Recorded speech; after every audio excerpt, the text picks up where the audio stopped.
Ang kasong ito, Naayos ko na yun, alam ko eh. Rogelio Magallanes. Lahat ng iyong sasabihin ay maaaring gamitin para o laban sa isang manghukumas sa Pilipinas. Naintindihan mo mga karapatan mo ito? Sana. Yan po sa napanood nyo. Kakapasok lang na balita. Inaresto ang food sensation na si Deo Balbuena o kilala sa pangalang Diwata. Ay dahil daw sa isinampang slight physical injury laban sa kanya noong 2018 pa. Nako, ito na ang nakakalungkot na balita o katotohanan.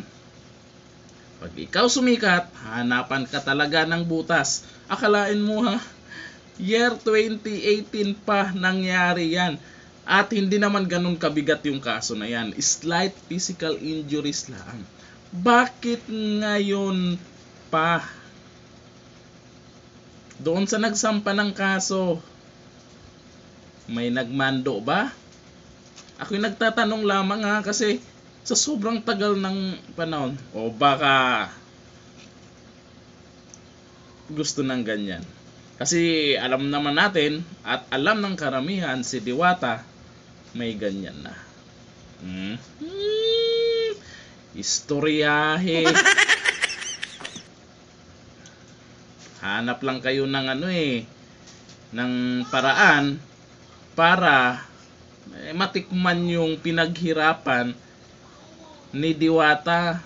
Nako. Abangan natin to kung ano yung pwede susunod na mangyari. Pero malamang makakalabas din yan. Ito lang, daming nagalit. Dahil sa sobrang tagal na yan at hindi naman ganun kabigat yung